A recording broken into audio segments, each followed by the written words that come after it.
کی شکل میں اللہ رب العالمین نے جناب نبی کریم صلی اللہ علیہ وسلم کو عطا فرمایا۔ قرآن مجید معجزہ ہے، اس کی وجہ کیا ہے؟ کیسے یہ معجزہ ہے؟ اس کی وجہ کیا ہے؟ وجوہ اعجاز کیا ہے؟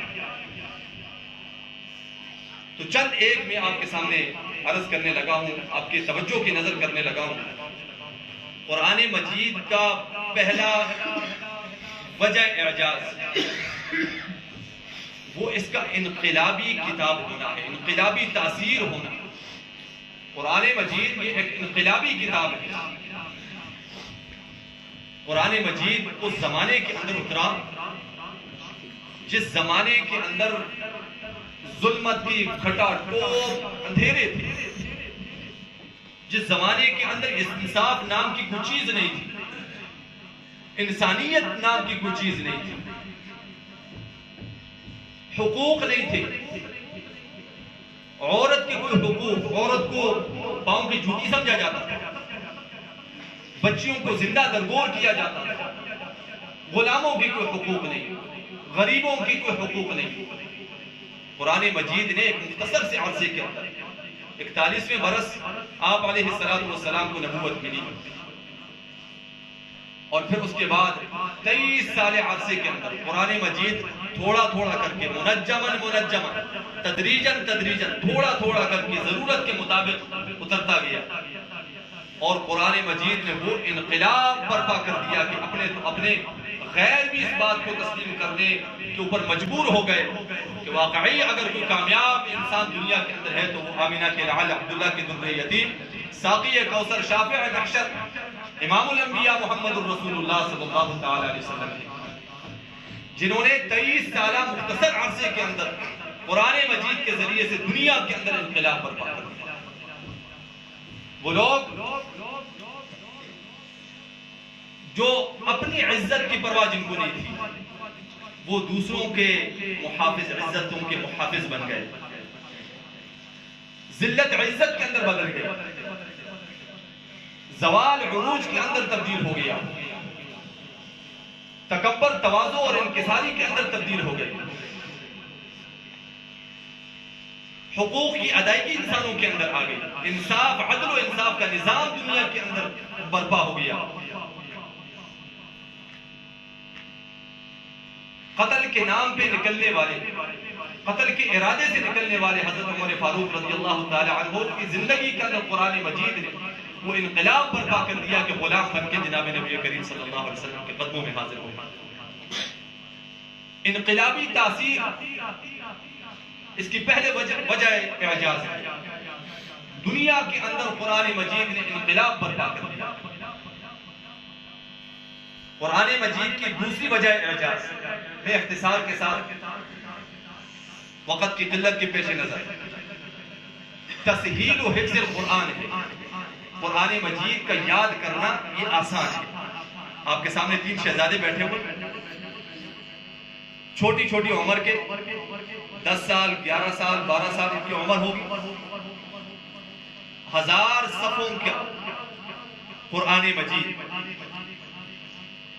16 لائنوں والا ہو تو 550 سے اوپر صفحات کا قرآن مجید انہوں نے اپنے سینوں کے اندر محفوظ کر لیا۔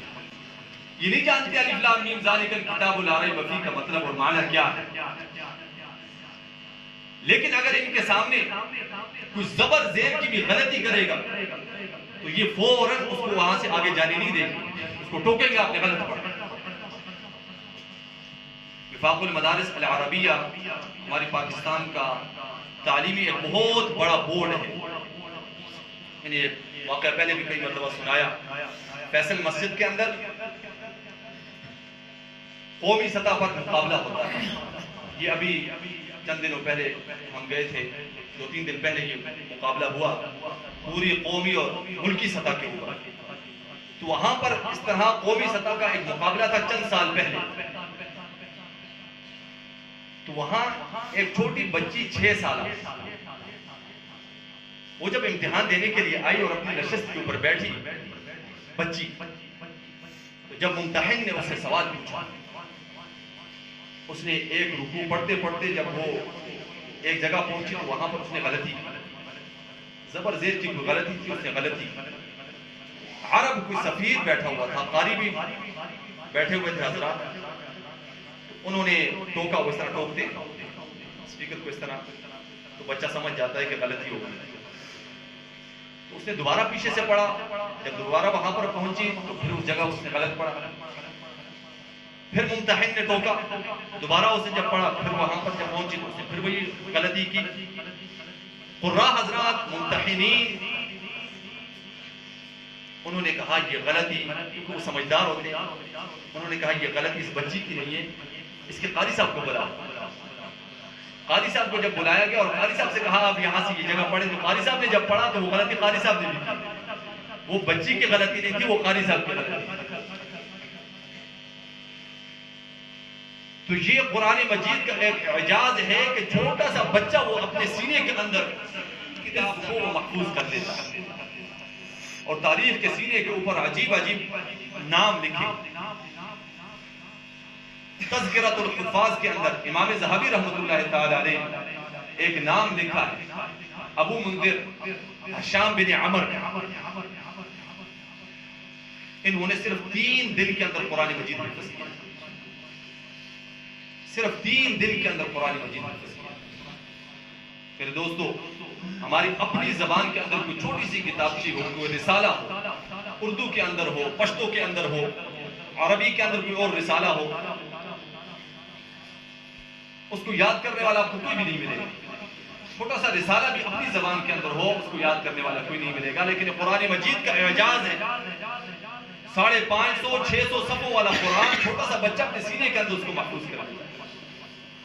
وفاق المدارس العربیہ کے سابق صدر، شیخ الحدیث، امام المحدثین، رئیس المحدثین حضرت مولانا سلیم اللہ خان صاحب نور اللہ مرقدہ، ان کے بارے میں وفاق المدارس کے رسالے کے اندر لکھا ہوا ہے کہ انہوں نے صرف 27 دن کے اندر قرآن مجید حفظ کیا، 27 دنوں کے اندر قرآن مجید۔ قاسم العلوم والخیرات، بانی دارالعلوم دیوبند حضرت مولانا قاسم نانوتوی نور اللہ مرقدہ نے سفر حج کے اندر 1 مہینے کے اندر، رمضان کے مہینے کے اندر قرآن مجید حفظ کیا۔ آج تو ہمارا زوال کا وقت، زوال کا زمانہ ہے، جب ہمارے عروج کا زمانہ تھا، اورنگزیب عالمگیر، ان کے بیٹے نے قرآن مجید حفظ کیا تو وہ لے کے آئے اپنے باپ شاہ جہان کے پاس، اور اپنے باپ سے کہنے لگے مبارک ہو، آپ کے پوتے نے قرآن مجید حفظ کر لیا ہے۔ شاہ جہان نے کوئی توجہ نہیں دی، کہا خیر مبارک۔ اورنگزیب عالمگیر بڑے متقی پرہیزگار انسان تھے، وہ بڑے پریشان ہو گئے کہ اتنی بڑی دولت اللہ رب العالمین نے ہمیں نصیب کیا اور والد محترم اس کے اوپر خوشی کا اظہار انہوں نے نہیں کیا۔ دوبارہ کہا ابا جان، آپ کے پوتے نے قرآن مجید حفظ کر لیا۔ شاہ جہان نے کہا میں نے سن لیا ہے، مبارک ہو آپ کو، آپ کے بیٹے نے قرآن مجید حفظ کر لیا ہے۔ بڑے پتے کی بات کی شاہ جہان نے، انہوں نے کہا کہ میرے لیے خوشی کی بات تو تب ہوتی کہ میرا بیٹا حافظ قرآن ہو، یعنی تم اورنگزیب عالمگیر تم حافظ قرآن ہوتے میرے لیے خوشی کی بات ہوتی۔ اسی دن سے گئے اور 1 سال کے اندر اورنگزیب عالمگیر نے قرآن مجید حفظ کیا، اور اگلے سال آئے اور اپنے والد کو خوشخبری سنائی کہ آپ کو مبارک ہو، آپ کے بیٹے نے قرآن مجید حفظ کر لیا۔ یہ قرآن مجید کا اعجاز ہے میرے دوستو۔ تاریخ کے سینے کے اوپر ایک عجیب واقعہ، تسہیل و حفظ القرآن کا ایک عجیب واقعہ لکھا ہے۔ عبداللہ بن مبارک رحمۃ اللہ تعالی علیہ، امام اعظم ابو حنیفہ رحمۃ اللہ تعالی علیہ کے مایناز شاگردوں میں سے عظیم محدث، فقیہ، عبادت گزار، عابد، زاہد اپنا واقعہ نقل کرتے ہیں، کہتے ہیں میں سفر حج میں جا رہا تھا یا سفر حج سے واپس آ رہا تھا، تو ایک جگہ میں نے دیکھا کہ کسی چیز کا سایہ نظر آ رہا ہے، کوئی انسانی سایہ ہے۔ میں جب قریب گیا تو ایک درخت کے نیچے ایک عورت بوڑھیا بیٹھی، میں نے دیکھا کہ یہاں آس پاس قریب کوئی آبادی نہیں ہے، کوئی لوگ نظر نہیں آ رہے، کوئی بازار نہیں ہے، کوئی آبادی نہیں ہے، یہ عورت یہاں پہ کیوں بیٹھی؟